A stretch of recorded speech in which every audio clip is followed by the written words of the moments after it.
Veja bem, nos últimos anos formou-se uma cultura que falar mal de quem assiste Big Brother ou falar mal do próprio programa é como um atestado de inteligência.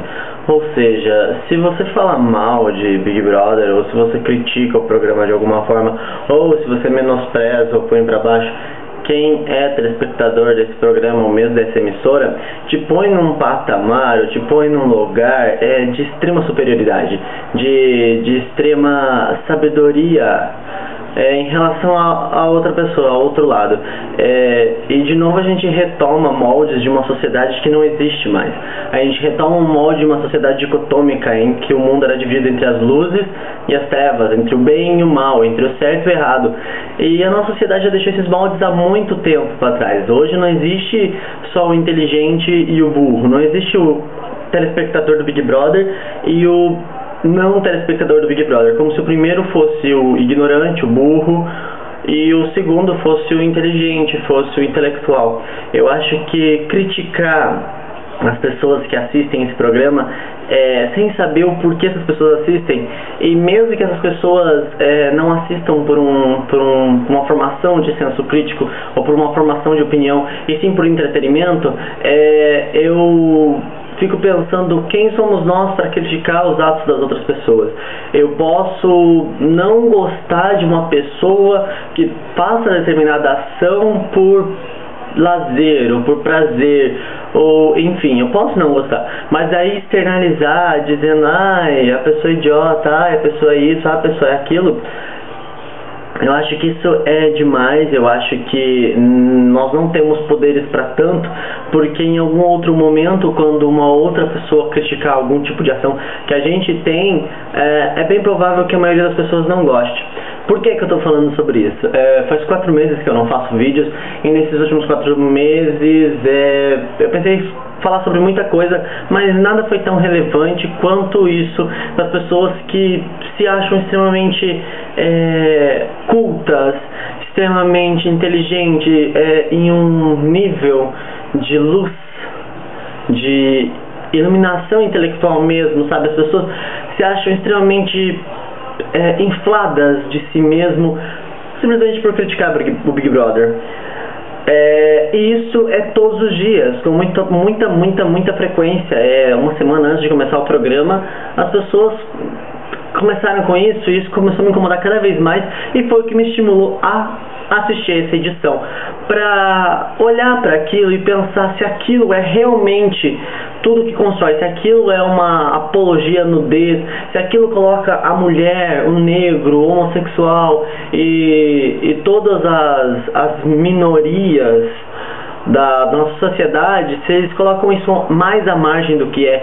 O que a Globo faz? E eu não tenho uma opinião ainda, porque a edição não acabou, eu tenho uma semana de programa, mas eu me incomodo muito quando as pessoas criam um ambiente, elas criam uma situação na qual o final dela é sempre negativo, uma situação em que há um telespectador, um programa em que reproduz preconceitos da sociedade, e que esse telespectador é alienado àquilo, e essa audiência, a emissora que produz o programa ganha mais força para alienar essas pessoas.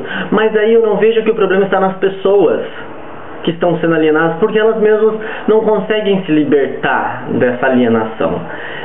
Eu vejo que há de se olhar para as coisas com um olhar crítico, não querendo destruir totalmente aquele material, mas observar que, independente se aquilo é ruim, aquilo traz alguma coisa, aquilo mostra alguma coisa, independente das pessoas. Isso é uma outra coisa que me irrita muito, a paixão que as pessoas desenvolveram para criticar a Rede Globo. É incrível que essa paixão que as pessoas desenvolveram para criticar a Rede Globo não é convertida para o SBT, que também reproduz, que também censura, que também faz muita cagada. Não é convertida para a Band, não é convertida para a Record, que o dono da Record é um dos caras mais ricos desse país, graças à desvalorização da fé alheia, e claro, e todas as outras mídias que a gente sabe que o Brasil é dominado por poucas. poucas famílias são donas de muitas mídias, e essas mídias que formam a personalidade e o gosto do brasileiro.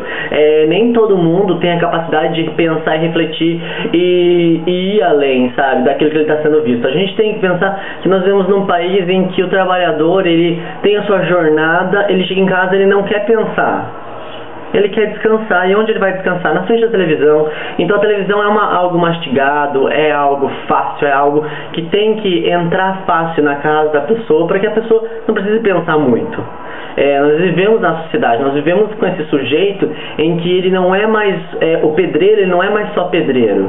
O pedreiro é pedreiro, em casa ele é eletricista, ele é carpinteiro, ele é jardineiro. A gente não tem mais esse indivíduo que é só um indivíduo. A gente tem esse indivíduo que são muitos. Um exemplo que eu usei esse tempo atrás quem é você na internet. Se você não sabe editar um vídeo, se você não escreve num blog, se você não sabe fazer uma montagem, se você não sabe fazer uma edição de áudio, você não é ninguém. Então eu não sou mais o estudante de letras. Eu sou estudante de letras, aspirante a vlogger, aspirante a DJ, que faz umas montagens, administrador de tal página, dono de tal página, que faz isso, aquilo e que estuda letras. Então eu não me dedico a letras, eu me dedico a milhões de coisas. Então eu sou esse sujeito, esse indivíduo fragmentado, e com esse sujeito, esse indivíduo fragmentado que não consegue se dedicar a uma coisa em especial, é que a televisão tenta pegar. Ela tenta... Esse sujeito fragmentado é que a televisão vai tentar pegar e fazer com que ele absorva com maior facilidade aquilo que ela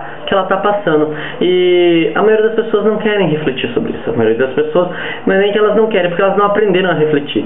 Porque aí a gente retoma também um problema do sistema educacional que não ensina as pessoas a refletirem.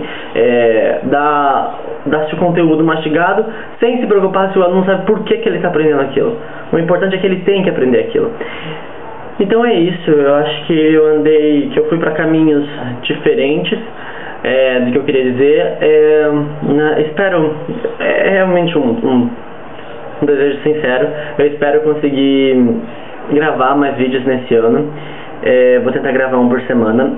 Sim, eu estou gravando no banheiro porque é o lugar que tem mais silêncio na minha casa. Não sei se estão ouvindo, mas tem uns passarinhos cantando, tem uma música tocando lá fora. E quando tiver um pouco de silêncio eu gravo no meu quarto, senão eu vou continuar gravando no banheiro. Me julguem, eu não me importo. E é isso, gente. Então cliquem no gostei, favorita, compartilha, se inscrevam no canal, e me sigam no Twitter, me sigam no Facebook, me adicionem no Facebook, não sei o que vocês querem fazer. E é isso.